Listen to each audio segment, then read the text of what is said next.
Kisah Nabi Yusuf alaihi salam dibuang ke dalam sumur.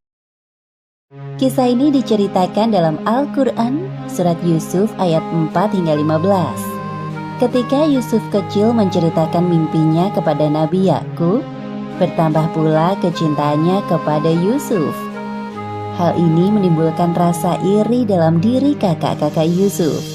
Menurut mereka, Nabi Yakub lebih sayang kepada Yusuf dibanding mereka.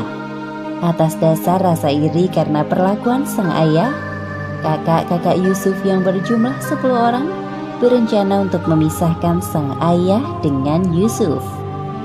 Yusuf adalah putra dari Nabi Yakub alaihi salam dari istrinya yang bernama Rahil. Dari pernikahannya dengan Rahil, lahir 2 orang anak laki-laki, yaitu Yusuf dan Bunyamin. Nabi Yakub juga memiliki anak-anak dari istri yang lain. Mereka adalah 10 orang laki-laki yang memiliki tubuh besar dan kuat. Pada suatu malam, Yusuf kecil bermimpi dalam tidurnya. Wah, ya Allah, mimpi apa aku semalam? Tampak seperti nyata. Apa aku ceritakan saja ya perihal mimpiku semalam kepada ayah? Mungkin ayah bisa menjelaskan sesuatu kepadaku terkait mimpi itu. Yusuf bergegas mencari ayahnya. Ayah. Iya anakku. Wahai ayah, ada yang ingin aku ceritakan kepadamu. Apa itu wahai Yusuf? Bicara dengan tenang. Jadi, semalam aku bermimpi. Mimpi itu tampak seperti sebuah isyarat. Apakah engkau bisa menafsirkan mimpi itu, wahai ayah? Memangnya apa yang engkau mimpikan semalam, wahai anakku? Sesungguhnya, aku bermimpi melihat 11 buah bintang, matahari, dan bulan. Kulihat semuanya sujud kepadaku. Nabi Yakub terdiam mendengarkan cerita Yusuf dan kemudian tersenyum. Hai anakku, janganlah kamu ceritakan mimpimu itu kepada saudara-saudaramu. Maka mereka akan membuat makar atau untuk membinasakanmu. Sesungguhnya, syaitan itu adalah musuh yang nyata bagi manusia. Mimpi Yusuf tersebut merupakan sebuah isyarat kenabian, seperti yang disebutkan dalam Al-Quran, surat Yusuf ayat 6. Dan demikianlah Tuhanmu memilih kamu untuk menjadi nabi, dan diajarkannya kepadamu sebahagian dari takbir mimpi-mimpi, dan disempurnakannya nikmatnya kepadamu dan kepada keluarga Yakub, sebagaimana dia telah menyempurnakan nikmatnya kepada 2 orang bapakmu sebelum ini, yaitu Ibrahim dan Ishak. Baiklah ayah, aku akan merahasiakan tentang ini. Tapi apa maksud dari mimpiku itu?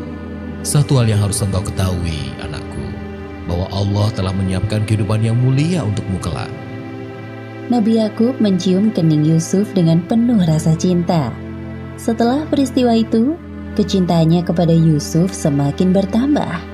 Ia sadar bahwa Yusuf kelak akan meneruskan perjuangan dakwahnya. Kepribadian Yusuf yang menyenangkan menambah kehangatan dalam keluarga Yakub. Namun hal tersebut tidak berlaku bagi kakak-kakak Yusuf. Yusuf, itu lucu sekali. Lucu kan ayah? Iya bener kak, cerita itu lucu sekali. Kepribadian Yusuf yang sopan, patuh dan menyenangkan menimbulkan rasa iri di hati kakak-kakaknya. Mereka beranggapan bahwa ayahnya pilih kasih terhadap Yusuf. Apa sih yang mereka tertawakan? Kelihatannya seru sekali. Engkau seperti tidak tahu saja. Yusuf itu pintar sekali mengambil hati ayah kita. Iya benar, apalagi ayah selalu tampak bahagia saat bersama dengan Yusuf. Berbeda saat bersama dengan kita. Kalau dipikir-pikir, tidak ada yang bisa dibanggakan dari Yusuf selain dari tampangnya yang kebetulan tampan itu. Memang sih Yusuf itu tampan, tapi bukan berarti ayah jadi lebih menyayanginya. Ya, benar. Itu tidak adil namanya. Pada suatu malam, kakak-kakak Yusuf yang berjumlah 10 orang mengadakan rapat rahasia. Mereka mencari cara untuk memisahkan Nabi Yakub dengan Yusuf. Sesungguhnya Yusuf dan saudara kandungnya Bunyamin lebih dicintai oleh ayah kita daripada kita sendiri. Padahal kita ini adalah satu golongan yang kuat. Sesungguhnya ayah kita adalah dalam kekeliruan yang nyata. Benar sekali, wahai saudaraku. Ayah seolah-olah tidak ingat bahwa kita lebih kuat dan cekatan dalam bekerja. Lantas, apa yang sekarang harus kita lakukan, wahai saudaraku? Bagaimana jika kita bunuh saja Yusuf? Atau kita buang ke tempat yang jauh agar perhatian ayah tidak melulu kepadanya. Kemudian setelah itu kita bertaubat kepada Allah. Sebentar. Aku tidak setuju jika kita membunuh Yusuf. Dia itu adik kita, apalagi ayah kita seorang nabi. Rasanya tidak pantas. Bagaimana jika kita masukkan dia ke dalam sumur agar nanti Yusuf dipungut oleh para musafir dan dijual oleh mereka? Bagaimana, saudara-saudara? Wah, itu ide yang bagus. Ya, kami setuju usulan itu. Iya benar, setuju. Ya, setuju. Malam hari itu juga, perwakilan dari kakak-kakak Yusuf menghadap kepada Nabi Yakub. Wahai ayah, kami ada satu permintaan. Bolehkah kami mengajak Yusuf pergi untuk bermain besok? Untuk apa mengajak Yusuf? Dia masih kecil. Wahai ayah kami, apa sebabnya kamu tidak mempercayai kami terhadap Yusuf? Padahal sesungguhnya kami adalah orang-orang yang mengingini kebaikan darinya.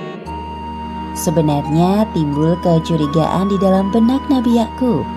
Beliau merasa ada yang aneh dengan ajakan yang tiba-tiba ini. Sebenarnya ayah berat untuk melepaskan Yusuf bersama kalian.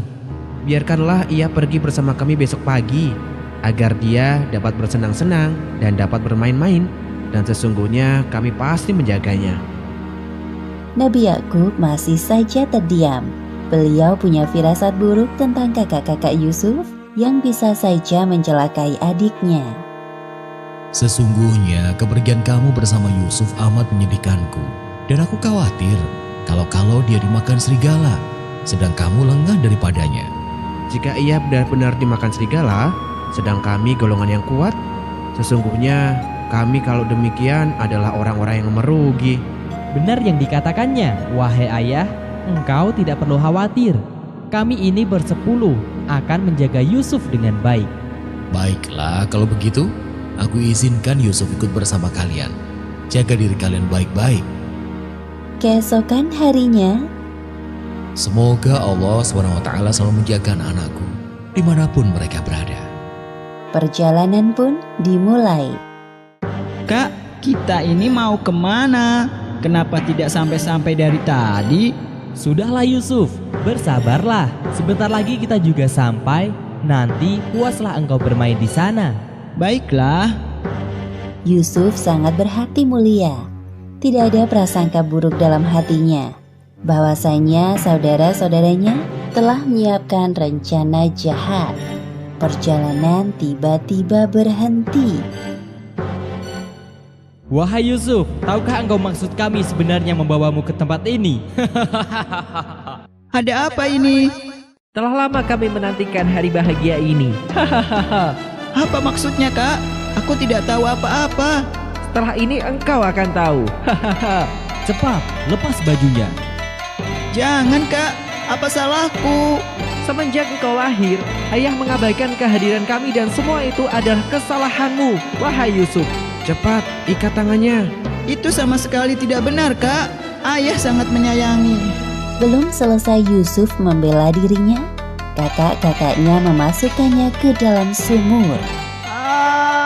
Kak, tolong. Rasakan kau, selamat tinggal adikku tersayang. Sekarang kita tinggal bawa baju Yusuf ini dengan lumuran darah kambing agar ayah percaya bahwa Yusuf telah meninggal dimakan serigala. Baik, ayo kita segera pergi dari tempat ini sebelum ada orang lain yang melihat. Ayo. Sepeninggal kakak-kakaknya, Yusuf meringkuk di dalam sumur sambil terus berdoa kepada Allah. Seperti yang disebutkan dalam Al-Quran, surat Yusuf ayat 15. Dan di waktu dia sudah di dalam sumur, kami wahyukan kepada Yusuf Sesungguhnya kamu akan menceritakan kepada mereka perbuatan mereka ini, sedang mereka tiada ingat lagi. Demikianlah akhir kisah Nabi Yusuf alaihi salam dibuang ke dalam sumur. Hikmah yang dapat kita ambil dari kisah ini, pertama, hendaknya kita saling menyayangi satu sama lain, terlebih lagi dalam hubungan kekerabatan sesama muslim. Kedua, selalu berprasangka baik terhadap orang lain. Dan ketiga, jangan mudah membenci seseorang karena kelebihan pada dirinya, apalagi sampai menyakiti. Sesungguhnya syaitan sangat pandai membisikkan hal-hal buruk yang akan merugikan diri sendiri. Wallahu a'lam bishawab.